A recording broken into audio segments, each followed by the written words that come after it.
I am Habeeba Bader, Women's Director for Cricket Canada.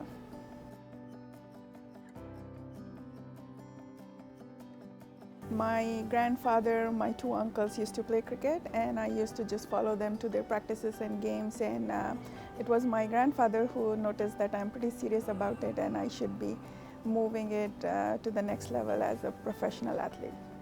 They were very impressed. So one of my uncle was a righty and one of my uncle was a lefty. So I wanted to go with the younger uncle who was a lefty because it seemed pretty cool, and I started copying him, and that's how I became a lefty.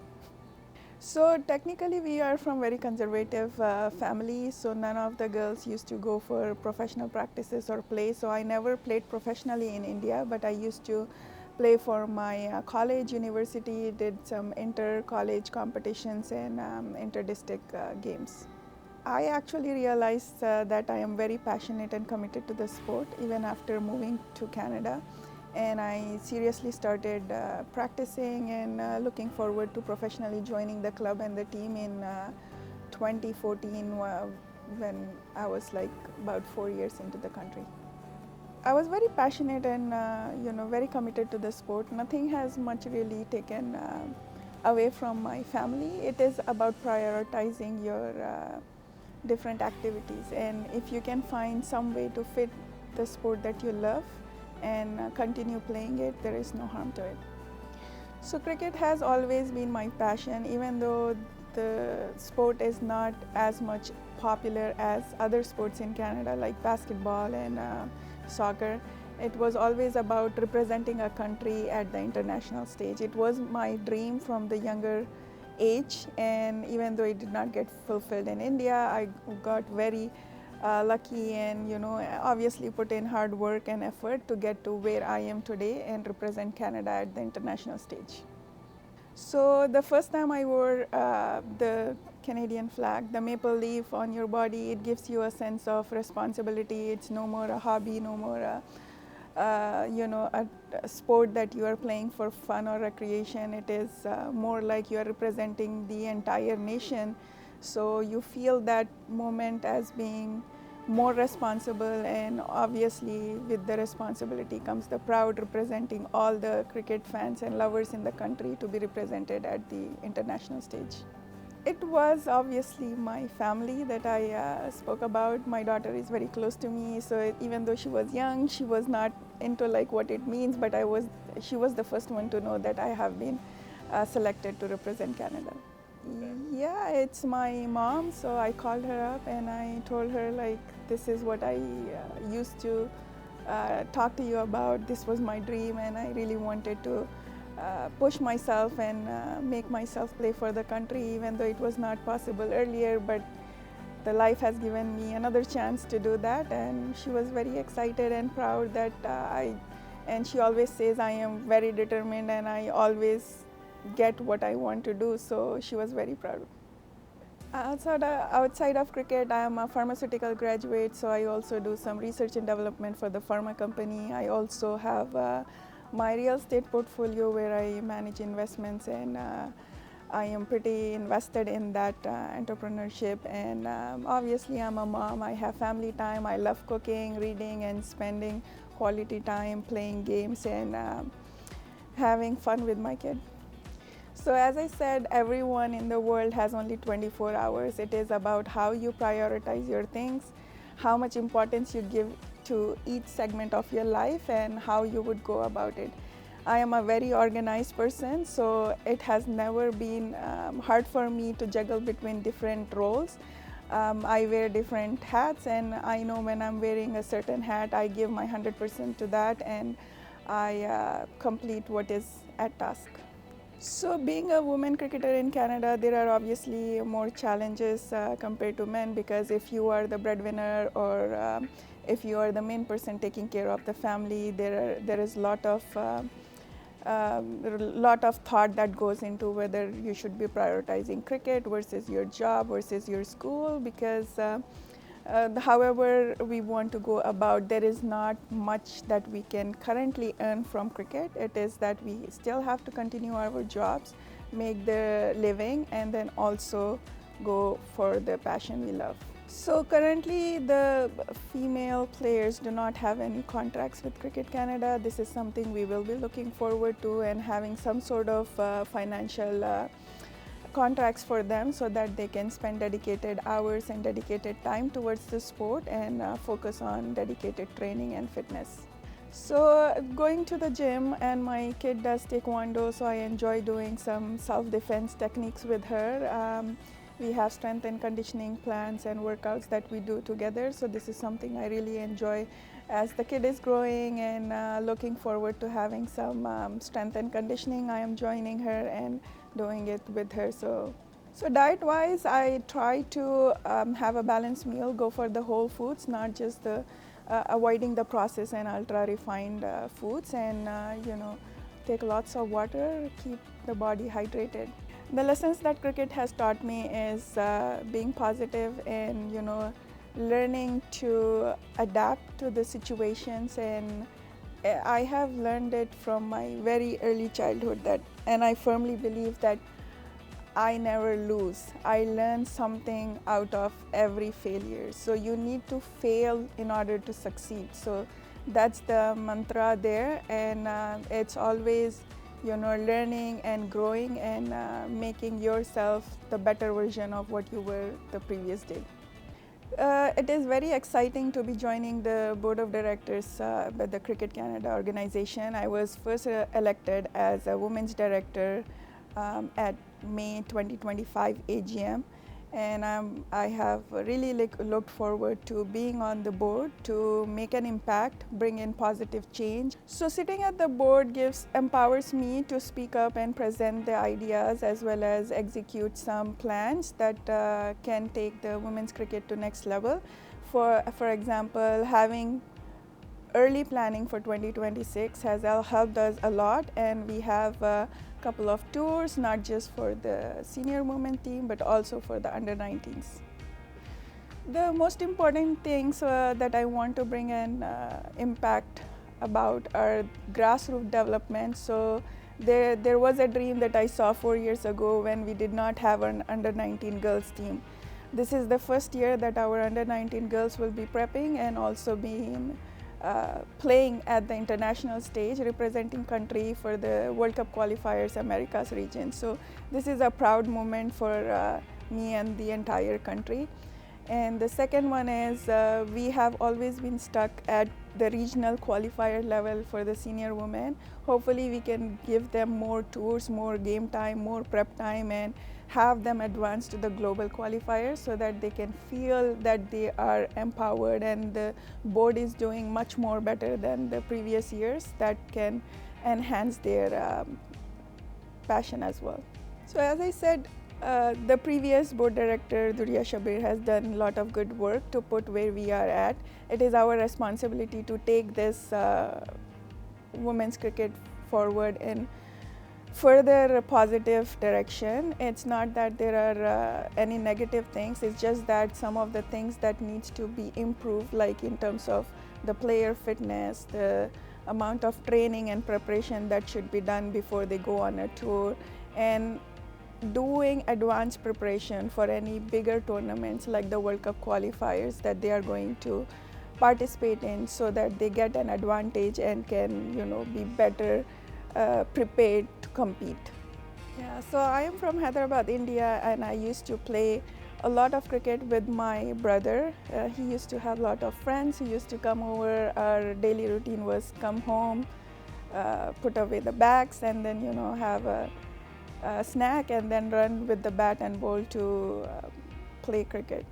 It was very exciting that I was the only girl there, and then one of the friend, he had his sister. She saw me and then she joined me. So two of us, and we were giving the boys very hard time. We used to enjoy it so much, like when we got their wicket or when we hit them for a four, they used to be like so mad at us, and we used to take so much fun out of that moment. We have been brought up in such a manner that all are equal. There was no difference between a boy or a girl. So for me, it was just like, playing with other players. I used to treat them as players, and I used to enjoy it. the boys obviously used to think, oh, these are girls, so what will they do? They will not bowl that fast or not hit us to a boundary. But that was all that made it more fun and exciting, like beating them up and taking their wickets and proving them that they are wrong. So that was more exciting, I guess. So I have not played for any professional clubs in India, but I did play for the Scarborough League, the Mississauga Women's League, and then the TDCA and Brampton League and Mississauga League in Canada here, before moving on to representing Cricket Ontario at the Nationals and then getting selected based on the performance for the international Team Canada. So obviously there are a few good innings that are memorable. If you take last year, I had a century in T20 format that was very close to my heart. It was my first century, and then there were many half centuries that were special, where chasing down a target of 188, competing with one of the better clubs in USA, and although the team did not believe we can chase down 188 in 20 overs, I was able to steer the team in the positive direction with 89 not out and winning that game with 1 ball to spare. So that's a game to remember. Playing with some greats from West Indies like Stacey Ann King and Yandra Dottin, those are like the favorite games. Yeah, so my idol was Sachin. The cover drives he played, they were classy, and then as a lefty wicketkeeper batter, it was Adam Gilchrist. I used to follow him very closely, and those are still my favorites. They are all-time favorites.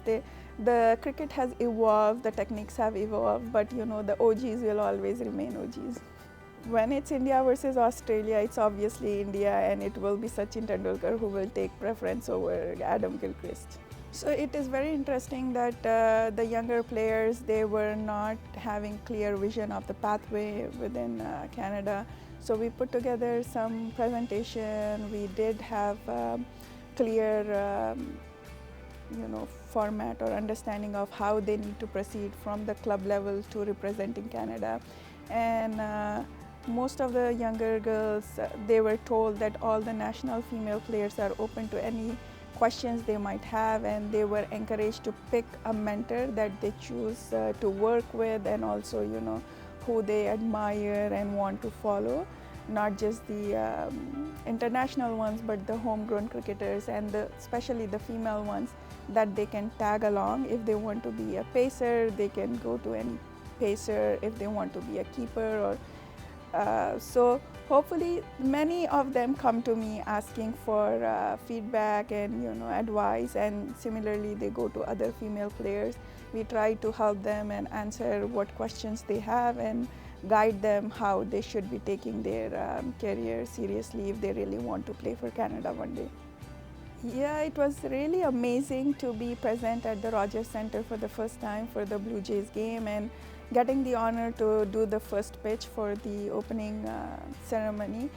A lot of emotions and excitement was going through as I was walking from the regular visitor area to the main stage, like being escorted and then being told like how it will go, what you need to do, how you need to pitch. I was a bit nervous. I'm like, the ball is big and I have to pitch. I really hope it goes well. And I saw the footage after pitching the ball and it was not bad. I was like really impressed that, okay, this was my first time playing the baseball and then pitching it for the first time, and it was pretty cool. So that's one of my favorite memories as well. I'm looking forward to some more pitching there. No, there was no practice, but I did a walkthrough with my kid who said like this is the difference between bowling a cricket ball versus pitching a baseball, and that helped me. There are many similarities between baseball and cricket. Yes, I'm pretty confident I can pick up the baseball bat and hit the home run, because the major difference is the pitching of the ball. The ball comes full toss to you in the baseball. It doesn't pitch on the pitch after which it turns or swings. So that's one of my favorite ball. Any full toss you throw, it's out of the park for a 6. So it will definitely go for a home run. So career advice was pay attention to detail and make yourself irrepressible. Create your own demand. So I never forget these two pieces, and I am doing very well because of this. Nobody pays more attention to detail than me, and I create my own demand that I'm not easily replaceable. And then from the coaching perspective and player perspective, it is that I have received advice that there will be days that will not go in your favor. Just trust the process, trust yourself. You have come so far by putting in a lot of effort and hard work. One bad day will not take away who you are. So always trust yourself. So different formats of game. This is not technically applicable in Canada. We are only qualified for T20 format, so it is pretty easy. We have now played the T10 format at the Super 60, so I can tell you that between T10 and T20, it's like a lot of difference. The reaction time, the decision making has to be much faster. You have to be much more agile to reach to the ball and take a decision based on where your team is standing at that point right away. So it's not just about swinging for the fences, it's about technique as well. Yes, you have to go for the sixes, but you need to know where the ball is being pitched. Getting aligned with the line of the ball is very important before you can decide to go for it, whether to have a six, boundary, or place it in a gap to get a single or a double. I guess I have become more technical compared to when I started. It was just for the fun when I started and I wanted to whack every single ball. Now it is more into what does my team need? Is it quick runs, or is it building a partnership where I can rotate the strike, get single, double, and stay at the wicket? So that patience have been developed over time. It is like preparing and visualizing before you go on a tour. Where are you going? Doing some research, what would be the weather like and how would you make your body and mind adapt to it. So looking at the temperature, what you need to pack and how much hydration you would need. Will the regular water be sufficient, or would you need to boost your hydration with some IV liquid and stuff? So those kind of preparation and research will help. So we usually create a team playlist. We ask the players to provide their favorite songs, and we assign one of the player as the DJ, unofficial DJ, who will play the playlist. For me, there are no specific songs that I would like to listen, but I like the Hall of Fame songs, so that's it. Yeah, speaking of people who have helped me throughout this journey, and shout out to first my daughter, then my mom, my brother, and my sister. They have always been backing me and cheering me on, being happy when I accomplish something, and definitely my team members and all the coaches who I play with. They are very supportive and they cheer on and they say you can do it, and they are happy when I reach a milestone. So what we as an organization are looking forward to is developing more players at the grassroots level. We have assigned a grassroots development portfolio to one of the directors. We have also hired a development coordinator who is working closely with the provinces, looking at various initiatives like the Crease festivals, and having reached out to the high schools and getting the girls specifically being introduced to the sport, and gauging their interest and working with different provincial bodies to look what support and help can be provided for having these girls to continue after the festival to take the sport seriously and move on to the next level. Yes, we have seen a rise in number of female cricketers across the country over the past 2 years, and we hope that there are more girls and more ladies coming out after seeing that we will be historically hosting the first ICC Under-19 World Cup qualifier this year. More girls will be interested and hopefully taking up the sport. So I firmly believe that parents play a major role in introducing the sport to the girls, and I request them to consider cricket as well, because It's not up to just the players who want to play, it's also the commitment from the parents' perspective that they need to take time to drive the girls to the practices, to the games, and when they don't see enough return on investment or opportunities for the girls, they prefer to put them in other sports rather than cricket.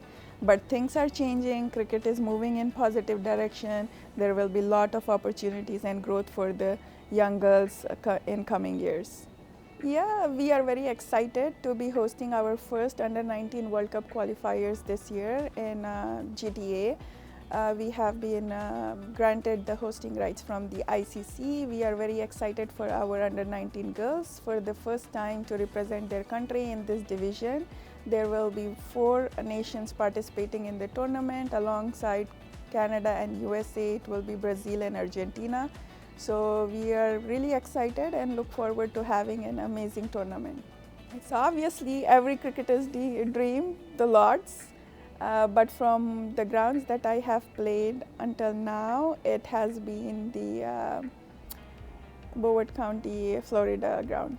Because I made my international debut there, it was one of the memorable venues. So my favorite memory as a wicket keeper taking the wicket was stumping Tara Norris at the ICC qualifiers. She is an international cricketer, not just playing for USA but also for the England and the 100 games. So it was very special stumping her out. That was great. Done? That was great. Okay. So we're just gonna cut here.